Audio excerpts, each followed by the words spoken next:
Shalawam, Israel. I'd like to give all praises, honor, and glory to YAHAWAH, YAHAWASHI. Double honors to the apostles and elders of Great Millstone, and Shalawam to the elect out there doing this work of faith and labor of love and true sincerity. Today I pretty much want to get into a topic about ways, to strengthen your mind, and not giving your strength over to another person, And I was watching the brother video from GMS. Behold, I come quickly. Demons can't crack a strong mind, and we pretty much get into, of course, first and foremost is always prayer, hands down, But I wanted to get into, once, after you put up that prayer unto the Most High, the Most High sup with you, and when you get time to actually meditate upon yourself, upon, your situation, different elements, how you dealt with it, how you could have done things better, so on and so forth. So I want to get into, a few aspects, pretty much of that, with this lesson, and key components, unto us, staying in the right mind frame when times of adversity strikes us or where demons are plaguing us within our mind. So I get into these few examples that I wanted to get into. Well, it's quite a few, so Lord willing, I'll probably break it up in segments. But first off, I want to read a quote right here, okay? And it says, "The strongest people are not those who show strength in front of us, but those who win battles we never see them fight." And that's key, because you can have a regular person that you see win battles on a regular basis, what I'm saying, whether it's mental battles or whatever, and they're showing you that they're winning these battles, but the battles really count that are within inside of you, within inside of your own head, because no other brother, whether it be brothers in the four corners or brothers that you labor with, no other brother can see, the mental afflictions that you have personally within your own mind, or the things that you're going through, the battles, the hurdles that you leap over within your individual walk. Nobody else can see that except for you, YAHAWASHI, and the angels on both sides, the left and the right hand side. Those are the only people that can see the things within inside of you and the battles that you overcome, man. So these are the most important battles, that we face on a daily, is those mental plagues, man. That's why the scriptures say, give me any plague but except for the plague of the heart, man, because that's one of the worst plagues to have. And you have different variations, but ultimately you don't want to be plagued into the point where you're so destroyed that it gets your focus completely away from YAHAWASHI, and now you're back entangled into the ways of the world, So going into this first point, I'm just going in the spirit with this. So number one, it says emotional stability. Leadership often requires that you make good decisions under pressure. It's important that you maintain your capacity to stay objective and deliver the same level of performance regardless of what you're feeling. Now, for that first point, it said leadership often requires that you make good decisions under pressure. And that's why the scriptures say this, okay, real quick. This is Luke 21:19. In your patience possess ye your souls. Okay, so when things happen unto us, whether if it's a situation that might put a little a scare in you, or you're angry, you feeling different things, you have to be still able to make good decisions when you're facing that pressure, and especially when the times of heavy adversity come upon us. If you don't have your wits about you, then what? You're liable to make the wrong decisions and not trust and not to follow in the spirit, man. That's why we have to be able to make good decisions under pressure, because our whole lives we've been under pressure, and we're even under more pressure being in this truth, because not only are our lives riding on it, but possibly, your family members that are under you as well. If you got kids and things of that nature, they may all fall under your umbrella, Lord's willing, if you're a part of the elect. So there's pressure on us from every single angle, right? So this is 2 Corinthians 4:8. For we are troubled on every side, yet not distressed. We are perplexed, but not in despair. Persecuted, but not forsaken. Cast down, but not destroyed. Now, how is that? When you look at our lives on a daily basis, On a work level, we're destroyed. Okay, as far as the society, you know, and how the other nations look at us, we're destroyed. Okay, um, Esau constantly oppressing us, with the food, you know what I'm saying, the air, the chemtrails, the low paying jobs, so on and so forth. We're constantly oppressed, man, on every side, you know. Jake constantly being shot down left and right, you know what I'm saying? This faggotry, this homosexuality, you know what I'm saying? On the whole, our people we pressured on every side, and it's pressure from Esau to get you to go astray from YAHAWASHI. That's all it is. But seeing all of these different aspects, how are we not destroyed? Because the Lord is going to have that remnant, which is the elect, who's going to keep their minds intact through his spirit and through his power, man. That's why we're not destroyed. Through YAHAWASHI dying for those of the hopeful elect, and for the Lord to have mercy on the men of the elect. That's how ultimately we're not destroyed. Okay? And those are some things in which you got to constantly keep within your mind, you know what I'm saying, of looking up to our big brother YAHAWASHI, and knowing, the pressure, the great pressure that was put on him. He put a whole nation upon his back, man. So you should look at that and be willing, to know within in your spirit, that, what I'm saying, how my big brother do it. I truly want to be a follower of YAHAWASHI. I'm going to strive for perfection. No matter what the cost, man. No matter what the cost is in my personal life, I'm going to strive for the Lord, because this is something irreplaceable, you know what I'm saying, that he did for me, man. So I have to show that love and that appreciation for that, man. To constantly strive, man. And plus because we want to get the hell up out of here, So going back to this point, it says it's important that you maintain, your capacity to stay objective and deliver the same level of performance regardless of what you're feeling.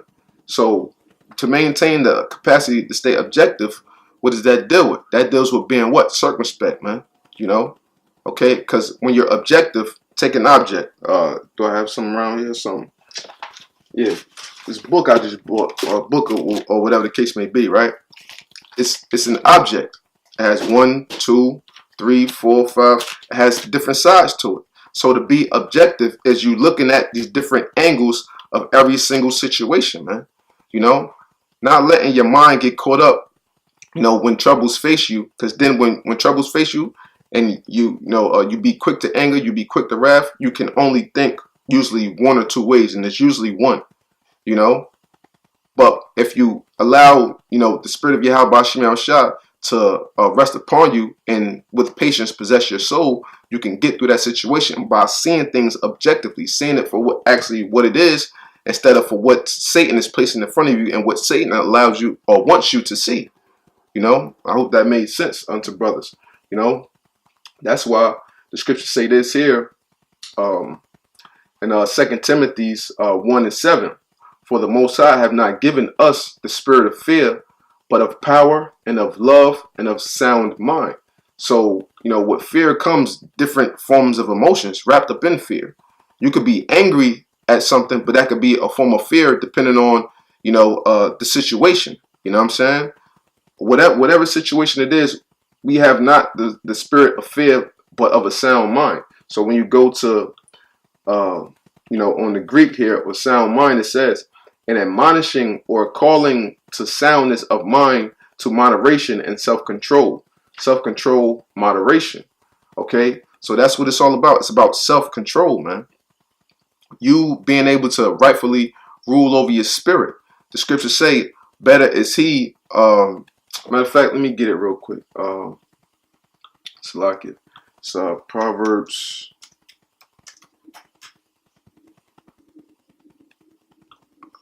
Proverbs 16. Yeah, Proverbs 16:32. He that is slow to anger is better than the mighty. Why? Because a mighty person, they're usually going to be at rage or at wrath, to make a decision. But what is better to be slow to anger? Why? Because as I said, you're going to allow, when you're slow to anger, you pray unto the Most High first and foremost, hands down.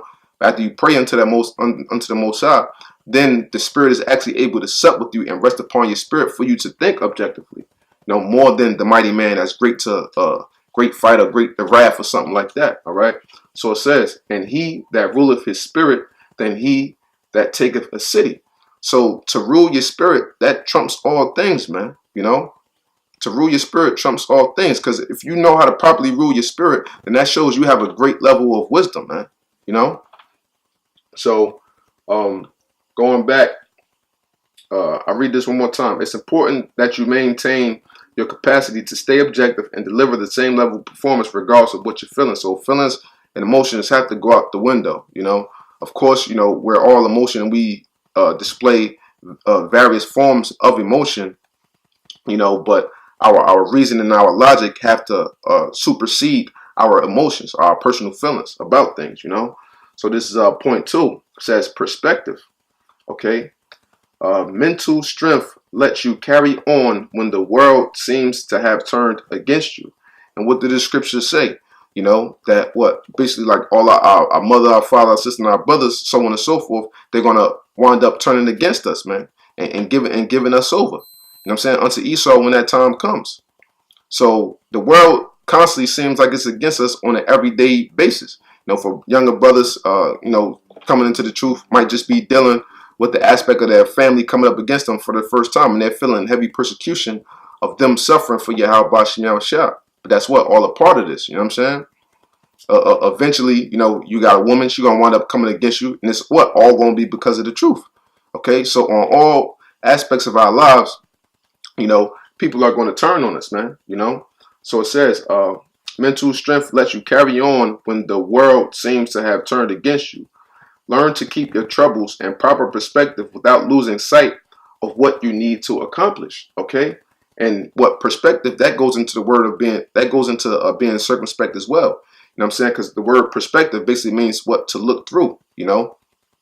So you have to look through. Look, we're in the valley of the shadow of death. So in the midst of this valley of the shadow of death, we have demons, goblins, ghouls, you have your films, you have your job, you have this obstacle, you have that obstacle. So in the midst of all of this, during the valley of the shadow of death, we have to constantly see that light that's at the end of that tunnel, man. You know, constantly keeping that in our mind to not lose focus of that.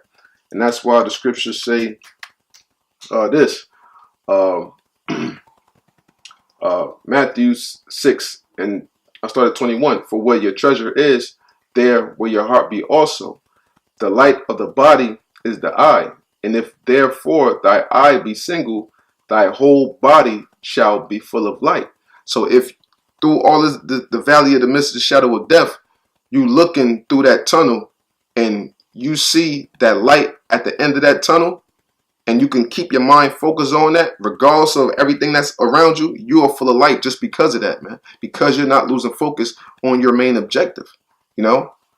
So, going back, okay, because what the main thing we're trying to accomplish is to get to that kingdom, that everlasting rest, man, you know? To be a part of that hopeful elect. So, number 3, it says, readiness for change. If change is truly the only constant, then flexibility and adaptability are among the most important traits you can develop. Now it said, if change is truly the only constant. Now we know the scriptures say, meddle not with them that are given to change. Of course, that's applying to, you know, doctrine and things of that forth. But essentially, when you grow within this truth, you're going to change to degrees. Because once, you know, when you first came into the truth, you might have been doing a certain thing still pertaining unto the world. But as you grow, what? Now you no longer done those things. Now people look at you and say, oh, you changed. You're not the same no more. Or I don't know you no more. So we constantly elevating within this truth, and we're constantly changing, but what? In a good manner. Keeping the sound doctrine, but changing as far as our behavioral patterns and how we deal with things within our lifespan to make us a better brother and a better man of the Lord. You know? So it says, if change is truly the only constant, then flexibility and adaptability are among the most important traits you can develop. Okay, and Paul said this about being adaptable. Okay, and this is book of Philippians chapter 4 verse 12. I know how to be abased and I know how to abound. Okay, Everywhere and in all things I am instructed both to be full and to be hungry, both to abound and both and to suffer need. I can do all things through YAHAWASHI, which strengthen me. Okay, so Paul said he know how to abase and he know how to abound. And how is he able to do that? Through the spirit of YAHAWASHI resting upon him. You know, that's why Jake is constantly able to deal with these various circumstances, whether we got money or whether we don't have money. Because the Lord instilled his spirit within us for us to be able to adapt to whatever situation that we're going through, you know. So that's just the spirit of Jake in general, you know, and we have to constantly keep that in mind. You know, we're going to constantly have these highs and lows within the truth, but when those lows come, you don't let it back you down into a corner and you just beat up and you just take it. What? You fight back through the spirit, man, you know, and you adapt to your situation. You say, I can make it through this. I know YAHAWASHI got me. This is the type of mindset and the type of attitude in which we need to constantly carry, no matter what we're facing, man. No matter how hard, you know, the troubles in which we're going through are. Okay. So it says number 4, detachment. You can get through setbacks and come out even stronger if you remember that it's not about you. Okay, and that's key. You can get through setbacks and things and be stronger if you realize that it's just not about you, because the things that sometimes affect you are not just for you. That's why, real quick, the scriptures say,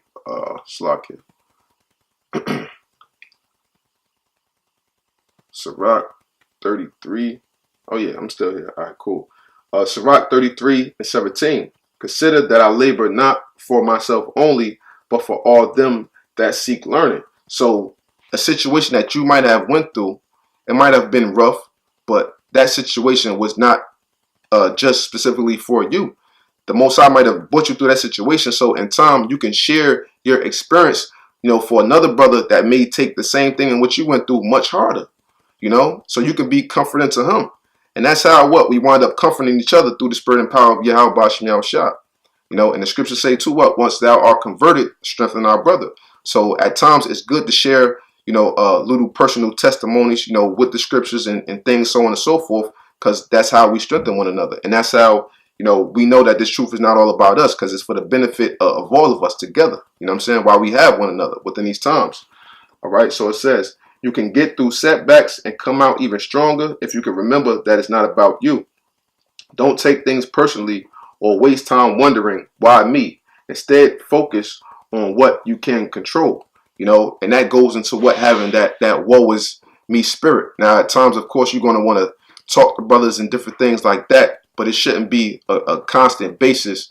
You know what I'm saying? To where it's just you're constantly just whining. You know. You gotta. That's why the scripture, Lord told Job, what to gird up thy loins. You know, you got to keep these things internally. You know, sometimes and deal with it. At times you share, and at times you have to know where you hold them in, and you just be patient and you wait on the Lord. You know what I'm saying, to get you through those situations. You know what I'm saying.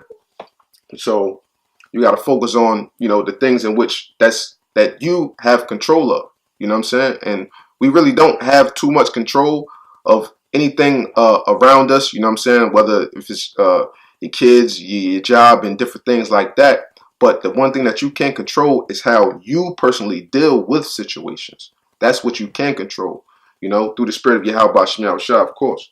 Okay, so it says strength under stress. Maintain resilience in the face of negative pressures by developing your capacity to deal with stressful situations. Okay, so looking up this word resilience real quick, and the word resilience means what? The capacity to recover quickly from difficulties, toughness, the ability of a substance or object to spring back into shape. So to be resilient, what? As I said, pretty much what we're going to get tossed to and fro, you know what I'm saying, within this truth as far as our afflictions, you know what I'm saying. And things are going to constantly come up against you. But, you know, once, you know, you catch that affliction, you're going through the motion, so on and so forth. Now what? Through the spirit of YAHAWASHI, you spring back into shape. You regain your mind back, and you're able to move forward from that situation. You know what I'm saying? And that situation should have strengthened you in some way, shape, form, or fashion. Okay? So Yeah, I'm gonna hit this last point, and then Lord willing, I'll pick it up another time. I don't want to make it too long. So because it's quite a lot of points on here. So this number 6, it says preparation for challenges. Life and business are filled with everyday demands, the occasional crisis, and unexpected twists. Make sure you have the resources to withstand the professional and personal crisis that you'll soon or later be facing. Okay, and what having a preparation for challenges, it said what make sure that you have all the resources to withstand, the crisis that you are facing or that you will be facing, and all the tools ultimately that we need is, the name of YAHAWASHI, the faith in YAHAWASHI, and putting up those prayers, man. And through all of that, we have that trickle down effect to where if we have faith, we're calling on the name, we're praying in the Most High is going to set our mind right to endure all the hells, through like various points of like this, of you meditating upon things and thinking how to get through situations. So we have all the tools in which we need is the Holy Scriptures and the faith in YAHAWASHI, but we have to constantly stay focused on the word of the Lord no matter what, man. You know what I'm saying? Whenever it's something that's going on with you, just constantly think, just sit there and meditate, and don't make any decisions out of haste or be rash at anything, man. Patience is one of the greatest tools that we can possess within this truth, man. So, Lord willing, I'll pick up this segment another time. And, with that, I just hope this segment was edifying, all right? And I'd like to give all praises, honor, and glory to Yahawah, Ba'ashem Yahawashi. Double honors to the apostles and the elders of Great Millstone, and Shalawam to Lek out there, doing his work of faith, labor of love and true sincerity. Shalawam.